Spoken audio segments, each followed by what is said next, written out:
ദൈവ തിരുനാമത്തിന് മഹത്വമുണ്ടാകട്ടെ. അസാധ്യങ്ങളെ സാധ്യമാക്കുന്ന ജീവനുള്ള ദൈവത്തിൻ്റെ നാമത്തിൽ നിങ്ങൾക്കേവർക്കും എൻ്റെ എളിയ സ്നേഹമുണ്ട്. ദൈവത്തിന് ഒരു കാര്യവും അസാധ്യമല്ല തന്നെ. ഒരു കാര്യം പോലും ദൈവത്തിന് അസാധ്യമല്ല. അതിന് മറ്റൊരു അർത്ഥം എന്താണ്? ദൈവത്തിന് എല്ലാം സാധ്യമാണ്. നിങ്ങളതൊന്ന് പറയണം, നിങ്ങളതൊന്ന് വിശ്വസിക്കണം. ഒന്ന് പറഞ്ഞാലും തെറ്റില്ല. എൻ്റെ ദൈവത്തിന് അസാധ്യമായ ഒരു കാര്യവുമില്ല. നിങ്ങൾ ഉറക്കെ പറയണം, മനസ്സിൽ പറയണം, ധ്യാനിക്കണം. ദൈവത്തിന് നിങ്ങളുടെ പ്രശ്നങ്ങൾക്ക് പരിഹാരം തരാൻ കഴിയും. നിങ്ങളുടെ പ്രശ്നം എത്ര വലുതാകട്ടെ, എത്ര സങ്കീർണമാകട്ടെ, എത്ര രൂക്ഷമായ പ്രതിസന്ധിയാകട്ടെ, ഏതെല്ലാമാണെങ്കിൽ ദൈവത്തിന് മറുപടി തരാൻ കഴിയും. കടബാധ്യതയിൽ വലിയെന്ന് ആരെങ്കിലും ഇന്ന് ഈ വാക്കുകളെ കേൾക്കുന്നുണ്ടോ? ഞാൻ നിങ്ങളോട് പറയാം, നിങ്ങളുടെ കടം മാറ്റിത്തരാൻ യേശുവിന് കഴിയും. നിങ്ങളിന്ന് വായ്പ വാങ്ങുന്നവരാണ്, എന്നാൽ മറ്റുള്ളവർക്ക് കൊടുക്കാൻ തക്കവണ്ണം നിങ്ങളുടെ ജീവിതത്തിൽ ഒരു അത്ഭുതം പ്രവർത്തിക്കാൻ യേശുവിന് കഴിയും. വിശ്വസിക്കുന്നെങ്കിൽ നിങ്ങൾ ആമീൻ പറഞ്ഞുകൊള്ളു പ്രിയരെ. അതങ്ങനെ തന്നെ. ആമീൻ എന്ന് പറഞ്ഞാൽ എന്താ? അങ്ങനെ തന്നെ എൻ്റെ ദൈവത്തിന് സാധിക്കും. ഞാനിത് പറയുന്നത് എവിടെയെങ്കിലും പുസ്തകം വായിച്ചോ പഠിച്ചോ അല്ല. 100 അനുഭവങ്ങളുടെ പിൻബലത്തിൽ നിന്നുകൊണ്ടാണ് ഞാൻ ഈ വാക്കുകളെ പറയുന്നത്. അസാധ്യമായിരുന്ന അനേകം കാര്യങ്ങൾ അല്ല, എൻ്റെ ജീവിതത്തിലെ എല്ലാ കാര്യങ്ങളും എനിക്ക് നടത്തി തന്ന ഒരു ദൈവത്തെ എനിക്ക് പരിചയമുണ്ട്. എൻ്റെ കർത്താവിനെ എനിക്കൊരിക്കലും മറക്കാൻ കഴിയുകയില്ല. ഞാനിന്നായിരിക്കുന്നത് കർത്താവിൻ്റെ കൃപയാലാണ്. ഞാനിന്ന് സന്തോഷത്തോടെയും സമാധാനത്തോടെയും ടെൻഷനൊന്നുമില്ലാതെ, എന്നാൽ പ്രശ്നങ്ങളൊക്കെ ഉണ്ടാകുമല്ലോ, മനുഷ്യ ജീവിതമല്ലേ, എല്ലാവരുടെയും ജീവിതത്തിലുണ്ടല്ലോ പ്രശ്നങ്ങൾ. എന്നാൽ അതിൻ്റെ എല്ലാ മധ്യത്തിൽ പൂർണ്ണ സന്തോഷത്തോടെ, പൂർണ്ണ സമാധാനത്തോടെ എൻ്റെ കർത്താവിൻ്റെ സാക്ഷിയായി, കർത്താവിൻ്റെ വേലക്കാരനായി ഞാൻ ഓടി നടക്കാൻ കാരണം എല്ലാം കൃപ, എല്ലാം ദാനമായി തരുന്ന ദൈവത്തിൻ്റെ സ്നേഹം. ദൈവനാമമൊത്തപ്പെട്ട ഇവിടെ ഒരു പാവപ്പെട്ട സ്ത്രീ, ഭർത്താവ് മരിച്ചുപോയി, വലിയ കടബാധ്യത, 2 മക്കളുണ്ട്. ആ മക്കളെപ്പോൾ കടക്കാരൻ പിടിച്ചുകൊണ്ടുപോകാൻ വന്നിരിക്കുന്നു. എന്താണ് അവളുടെ ജീവിതത്തിൽ സംഭവിച്ചത്? ഹല്ലേലൂയ, കർത്താവിന്റെ സ്തോത്രം. നിങ്ങൾ വായിച്ചപ്പോൾ ശ്രദ്ധിച്ചോ? രാജാക്കന്മാരുടെ 2-ാം പുസ്തകം 4-ാം അധ്യായം 1-ാം വാക്യം. പ്രവാചക ശിഷ്യന്മാരുടെ ഭാര്യമാരിൽ ഒരുത്തി എലീശയോട് നിലവിളിച്ചു, നിന്റെ ദാസനായ എൻ്റെ ഭർത്താവ് മരിച്ചുപോയി, നിന്റെ ദാസൻ യഹോവഭക്തനായിരുന്നു എന്ന് നിനക്കറിയാമല്ലോ. ആ സ്ത്രീ പറഞ്ഞൊരു കാര്യം, അവളുടെ പ്രയാസങ്ങളും ദുഃഖങ്ങളും വേദനകളും എല്ലാം പറയുന്നതിൻ്റെ കൂട്ടത്തിൽ അവൾ ഒരു കാര്യം പറഞ്ഞു. അത് അണ്ടർലൈൻ ചെയ്യേണ്ട വാക്കാണ്. നിന്റെ ദാസനായ എൻ്റെ ഭർത്താവ് യഹോവഭക്തനായിരുന്നു. ഓ, അതൊരാശ്വാസം തരുന്ന കാര്യമാണ്. നിങ്ങളുടെ ജീവിതത്തിൽ ഏതെല്ലാം കെടുതികളും കേടുകളും കടങ്ങളും രോഗങ്ങളും പ്രതിസന്ധികളും എന്തെല്ലാം ഉണ്ടെങ്കിലും നിങ്ങൾ ഒരു ഭക്തി ജീവിതം നയിക്കുന്നുവെങ്കിൽ നിങ്ങളുടെ കാര്യം സ്വർഗം ഏറ്റെടുക്കും. ഉള്ള കാലം യേശുവിന് വേണ്ടി ജീവിച്ച ഒരു വ്യക്തിയാണെങ്കിൽ, ചെറുപ്പകാലം യേശുവിന് വേണ്ടി ജീവിതം വേർതിരിച്ചൊരു യൗവനക്കാരനാണ് നീയെങ്കിൽ, മകനെ, പ്രിയമകളെ, നിന്റെ യൗവനകാലം നീ നിന്റെ സൃഷ്ടാവിന് കൊടുത്തവളാണെങ്കിൽ, അല്ല, ജീവനുള്ള ക്രിസ്തു നിങ്ങളുടെ ഹൃദയവാതിക്കൽ മുട്ടിയപ്പോൾ യേശുവിന് വേണ്ടി നിങ്ങളുടെ ഹൃദയം തുറന്നു കൊടുത്ത വ്യക്തിയാണെങ്കിൽ, അത് യൗവനപ്രായത്തിലാകട്ടെ, ബാല്യത്തിലാകട്ടെ, കൗമാരത്തിലാകട്ടെ, വാർദ്ധക്യത്തിലാകട്ടെ, നിങ്ങളുടെ കാര്യം സ്വർഗത്തിൻ്റെ വിഷയമാണെന്നുള്ള സദ്വർത്തമാനം ഞാൻ നിങ്ങളെ അറിയിക്കട്ടെ. അതുകൊണ്ട് മകനെ, നിന്റെ കടത്തെ ഓർത്ത് നീ നിരാശപ്പെടേണ്ട. നീ ഫ്രീ ആയിട്ട് ജീവിക്കുക. കർത്താവിന് സ്തോത്രം. കടമൊക്കെ കർത്താവിന് കൊടുക്ക്. മോനെ, നിന്റെ രോഗമൊക്കെ യേശുവിൻ്റെ കരങ്ങളിലേക്ക് കൊടുക്കുക. എന്നിട്ട് നീ ഫ്രീ ആയിട്ട് ജീവിക്കുക. ഇതൊക്കെ ചുവന്നുകൊണ്ട് ജീവിക്കേണ്ട ജീവിതമല്ല. ഹല്ലേലൂയ. അതുകൊണ്ടല്ലേ കർത്താവ് പറഞ്ഞത്, നിന്റെ ഭാരം യഹോവയുടെ മേൽ വെച്ചുകൊള്ളുക, അവൻ നിന്നെ പുലർത്തും. നിന്റെ കടത്തിൻ്റെ ഭാരം, നിന്റെ രോഗത്തിൻ്റെ ഭാരം, കുടുംബ പ്രശ്നങ്ങൾ, വ്യക്തിപരമായ പ്രശ്നങ്ങൾ, അനേകായിരം പ്രശ്നങ്ങൾ നിന്റെ ജീവിതത്തിലുണ്ട്. എല്ലാം കർത്താവിൻ്റെ കയ്യിലേക്ക് കൊടുക്കാത്തതുകൊണ്ടാണ് ഇത് ഭാരമായി തീരുന്നത്. എന്തുകൊണ്ടാണ് നമ്മുടെ ജീവിതത്തിൽ ഇത് ഭാരമായി വരുന്നത് എന്താണെന്ന് നിങ്ങൾക്കറിയാം. ഞാനൊരു മർമ്മം പറഞ്ഞുതരാം. നിങ്ങളുടെ കൈവശം ഒരു 50 കിലോ ചാക്ക് നിങ്ങളുടെ തലയിലിരിക്കുക.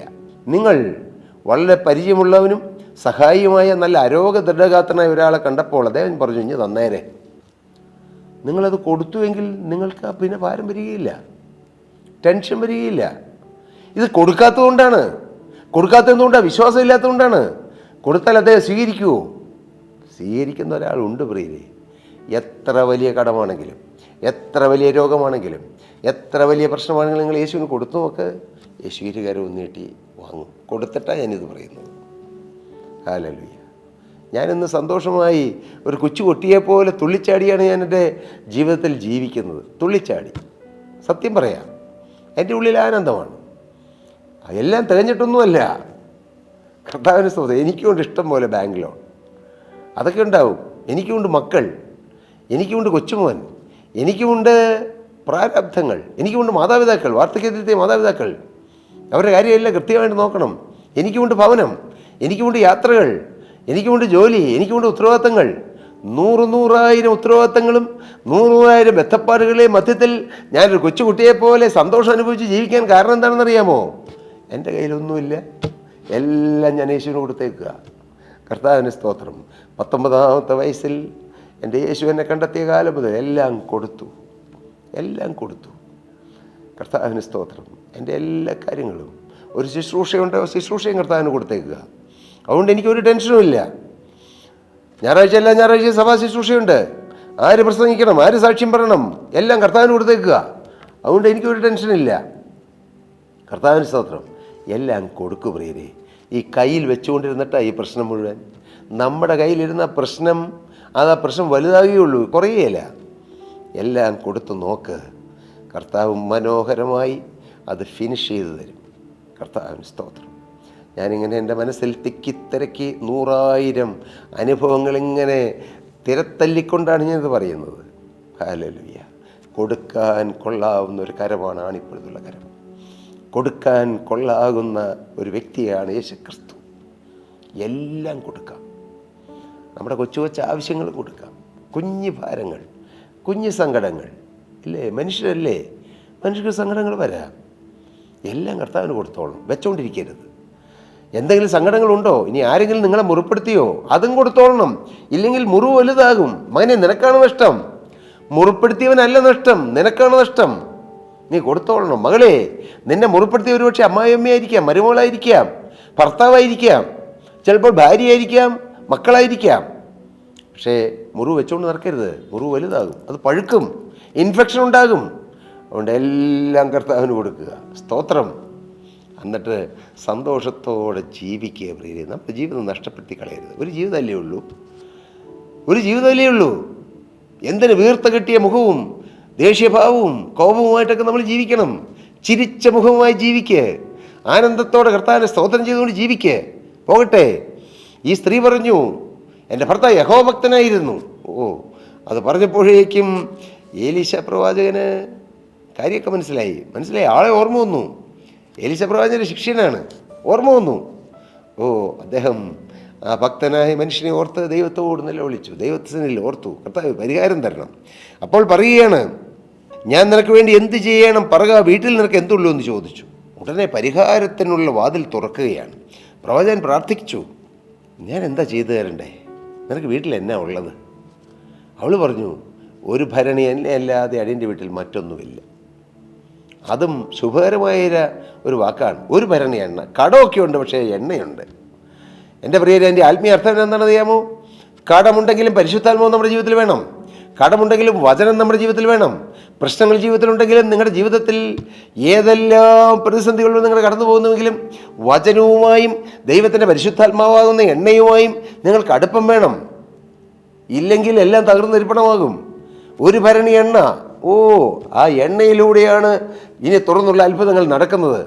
എന്താണ് അത്ഭുതം? കർത്താവിന് സ്തോത്രം. അതിന് പ്രവാചകൻ പറയുകയാണ്, നീ ചെന്ന് നിന്റെ അയൽക്കാരോടൊക്കെയും വെറും പാത്രങ്ങൾ വായ്പ വാങ്ങുക, പാത്രങ്ങൾ കുറവായിരിക്കരുത്. പിന്നെ നീയും നിന്റെ മക്കളും അകത്ത് കയറി വാതിലടച്ച് പാത്രങ്ങളൊക്കെയും പകർന്ന് നിറഞ്ഞതൊരു ഭാഗത്ത് മാറ്റിവെക്കുക എന്ന് പറഞ്ഞു. പരിഹാരം ഉടനെ. ഒന്ന്, ദൈവഭക്തനാണെങ്കിൽ പരിഹാരം സുനിശ്ചയമായും കിട്ടും. ദൈവത്തിൻ്റെ പിന്നാലെ ഇറങ്ങിത്തിരിച്ച് ദൈവവേല ചെയ്ത ഒരാളുടെ കുടുംബത്തിനും മക്കൾക്കും ഭാര്യയ്ക്കും പരിഹാരം തരാതെ ദൈവം പോവുകയില്ല. 2, ഒരു ഭരണി എണ്ണ. പ്രശ്നങ്ങൾ മധ്യത്തിലൂടെ പോകുമ്പോഴും എണ്ണ വറ്റിപ്പോയില്ല. പരിശുദ്ധാത്മാവിനെ കളഞ്ഞില്ല, പരിഭവിച്ചില്ല, പരാതി പറഞ്ഞില്ല, എനിക്കെന്നാ എങ്ങനെ. നിങ്ങൾക്ക് പലർക്കും പറ്റുന്ന അബദ്ധം എന്താണെന്ന് അറിയാമോ? കർത്താവ്, എനിക്കെന്നാ എങ്ങനെ? മറ്റുള്ളവർക്ക് സമൃദ്ധി, അവർക്ക് പൈസയുണ്ട്, എനിക്ക് പൈസയില്ല, അവർക്ക് വീടുണ്ട്, എനിക്ക് വീടില്ല, അവർക്ക് വണ്ടി പലതുണ്ട്, എനിക്ക് ഒരു വണ്ടി പോലും ഇല്ല. അല്ലെങ്കിൽ അവരുടെ കുടുംബത്തിൽ സമാധാനമുണ്ട്, എൻ്റെ കുടുംബത്തിൽ സമാധാനമില്ല. ഇങ്ങനെ 100 പരാതികളാണ് ദൈവത്തോട്. കിട്ടിയതിലുള്ള സന്തോഷം, നന്ദി, സ്തോത്രം. അവൾ കിട്ടിയതിൽ സന്തോഷിച്ചു. എനിക്ക് ആത്മാവുണ്ടല്ലോ, കടമാണെങ്കിൽ എന്നാ, എനിക്ക് എണ്ണയുണ്ടല്ലോ, മക്കളെ ഇപ്പോൾ പിടിച്ചുകൊണ്ട് പോകണതിന് എന്നാ കുഴപ്പം, എനിക്ക് എണ്ണയുണ്ടല്ലോ, ആത്മാവുണ്ടല്ലോ, അതായിരിക്കണം നമ്മുടെ സമാധാനം. അവൾ ആ എണ്ണ നഷ്ടപ്പെടുത്തിയില്ല. എണ്ണ കടം വീട്ടാൻ എടുത്തു കൊടുത്ത് കളഞ്ഞില്ല. ഈ ലോകത്തിൻ്റെ കാര്യത്തിന് വേണ്ടി തനിക്ക് കിട്ടിയ ദൈവസമാധാനം അവൾ നഷ്ടപ്പെടുത്തിയില്ല. അവൾ ആ എണ്ണ കാത്ത് സൂക്ഷിച്ചു. അത് അവൾക്ക് അനുഗ്രഹമായി തീർന്നു. മകനെ, നിൻ്റെ ജീവിതത്തിൽ ദൈവം പകർന്നു തന്ന പരിശുദ്ധാത്മാവുണ്ടല്ലോ, ആ പരിശുദ്ധാത്മാവിനെ കൊണ്ട് നിൻ്റെ ജീവിതത്തിലെ സകല പ്രശ്നങ്ങൾക്കും പരിഹാരം കർത്താവ് തരുമെന്നുള്ള സത്യം നീ മനസ്സിലാക്കിക്കൊള്ളുക. നിനക്ക് ആത്മാവുണ്ടോ, ആ ആത്മാവിനെയും കൊണ്ട് നിൻ്റെ ജഡത്തിലുള്ള പോലും പ്രശ്നങ്ങൾ മാറ്റിയെടുക്കാൻ കഴിയും. കടബാധ്യത പോലും മാറ്റിയെടുക്കാൻ കഴിയും ഈ പരിശുദ്ധാത്മാവിനെ കൊണ്ട്. പരിശുദ്ധാത്മാവിൻ്റെ ശക്തിയിലും പരിശുദ്ധാത്മാവിൻ്റെ കൃപയിലും ആശ്രയിച്ചുകൊണ്ട് ഈ കടബാധ്യതയോട് എന്നേക്കുമായി മാറിപ്പോകാൻ നീ കൽപ്പിക്കുക. അത് മാറും. നിനക്ക് പുതിയ ജീവിതം കിട്ടും. ഹല്ലേലൂയ. അവരങ്ങനെ ചെയ്തു. എണ്ണ പകരുകയാണ്. പാത്രങ്ങൾ നിറച്ച ശേഷം അവൾ തൻ്റെ മകനോട് ഇനിയും പാത്രം കൊണ്ടുവരിക എന്ന് പറഞ്ഞു. അവൻ അവളോട് പാത്രം ഒന്നുമില്ല എന്ന് പറഞ്ഞു. അപ്പോൾ എണ്ണ നിന്നുപോയി. മതി വരുവോളം എണ്ണ നിറച്ചു. കടമായിരുന്നു, പക്ഷേ ജീവനുള്ള ദൈവം എണ്ണ നിറച്ചു കൊടുത്തു. സ്തോത്രം. 7-ാം വാക്യം. സ്ത്രീ അവൾ ചെന്ന് ദൈവപുരുഷനോട് വസ്തുത അറിയിച്ചു. അപ്പോൾ ദൈവപുരുഷൻ പറയുകയാണ്, നീ ചെന്ന് എണ്ണ വിറ്റ് കടം വീട്ടി ശേഷിപ്പ് കൊണ്ട് നീ മക്കളെ ഉപജീവനം കഴിച്ചുകൊള്ളുക എന്ന് പറഞ്ഞു. ഇപ്പോൾ കടവും മാറി, മുന്നോട്ട് ജീവിക്കാനുള്ള മാർഗവും തുറന്നു. ഇതല്ലേ അത്ഭുതം? കടമായിട്ട് കുഞ്ഞുങ്ങളെ പിടിച്ച് അടിമകളാക്കുവാൻ കൊണ്ടുപോയ സാഹചര്യത്തിൽ ഇപ്പോഴിതാ കടം മാറിയെന്ന് മാത്രമല്ല, ഉപജീവനത്തിലുള്ള മാർഗവും. ഹല്ലേലൂയ. ഞാൻ നിങ്ങളോടൊന്ന് പറയാം, നിങ്ങളുടെ കടം മാറുമെന്ന് മാത്രമല്ല, നിങ്ങൾ അനേകർക്ക് വായ്പ കൊടുക്കുന്നവരായിത്തീരും. സ്തോത്രം. നിങ്ങളുടെ കടം മാറുമെന്ന് മാത്രമല്ല, കടം മാറി നിങ്ങൾക്ക് പുതിയ ജീവിതം കർത്താവ് തരും. ഹല്ലേലൂയ. ഈ ദൈവം വലിയവനാണ്. അസാധ്യമെന്ന് നമുക്ക് തോന്നും. ബാങ്കിൽ ഇത്രയും രൂപ കടമുണ്ട്, അതെങ്ങനെ മാറും? അത് നമ്മുടെ ബുദ്ധിയാണ്. പക്ഷെ അത് മാറ്റാൻ യേശുവിന് കഴിയും പ്രിയരെ. യേശുവിന് അസാധ്യമായതൊന്നുമില്ല. മകനെ, നിൻ്റെ ജീവിതത്തിൽ നിനക്ക് ലഭിച്ച ദൈവിക വെളിച്ചം, ദൈവവചനം, ദൈവത്തിൻ്റെ ആത്മാവ്, ശുശ്രൂഷ, ഇതൊന്നും നഷ്ടപ്പെടുത്താതെ നീ വിശ്വാസത്തോടെ ദൈവവചനം കേട്ട അപ്രകാരം അനുസരിച്ച്, സ്വന്തം വഴിയിലൂടെയല്ല. അവൾക്ക് വേണമെങ്കിൽ ചോദിക്കാമായിരുന്നു, യജമാനൻ ഇങ്ങനെയൊക്കെ ചെയ്താൽ നടക്കുമോ? ഇതൊക്കെ ബുദ്ധിയല്ലേ? ഇച്ചിരി എണ്ണ എങ്ങനെയാണ് വേറൊരു പാത്രത്തിലേക്ക് പകരുന്നത്? വെറും പാത്രങ്ങൾ മുഴുവൻ വായ്പ വാങ്ങിച്ചുകൊണ്ട് വന്നാൽ നാണക്കേടാകിയല്ലേ? ഇങ്ങനെ 100 സംശയങ്ങളും കാര്യങ്ങളും അവൾക്ക് ചോദിക്കാമായിരുന്നു. പക്ഷേ അവൾ പരിശുദ്ധാത്മാവിൻ്റെ നിറവിൽ പ്രവാചകൻ പറഞ്ഞത് മുഴുവൻ അനുസരിച്ചു. അവൾ അങ്ങനെ തന്നെ ചെയ്തു. പ്രവാചകൻ പറഞ്ഞത് അങ്ങനെ തന്നെ സംഭവിച്ചു. ഹല്ലേലൂയ. നിങ്ങൾക്ക് സ്വർഗത്തിലെ ദൈവം പരിശുദ്ധാത്മാവിൻ്റെ നിറവിൽ ഒരു ദൈവദാസനിലൂടെയോ ദൈവത്തിൻ്റെ പ്രതലിലൂടെയോ പ്രവാചകനിലൂടെയോ ഒരു ദൂത് തന്നെങ്കിൽ അത് ഭാഗികമായിട്ടല്ല, മുഴുവനായി അനുസരിക്കുക. വിശ്വാസത്തോടെ അനുസരിക്കുക. നിശ്ചയമായും പ്രതിഫലമുണ്ടാകും. ഹല്ലേലൂയ. പ്രിയപ്പെട്ടവരെ, ആ കുടുംബം അനുഗ്രഹിക്കപ്പെട്ടു. ആ കുടുംബം ദേശത്ത് സമൃദ്ധിയുള്ള കുടുംബമായി. ഇപ്പം ഞാൻ ചിന്തിക്കുന്നത്, പലരും വായ്പ വാങ്ങിക്കാൻ അങ്ങോട്ടാണ് വരുന്നത്. അതെ, അത് സംഭവിക്കും.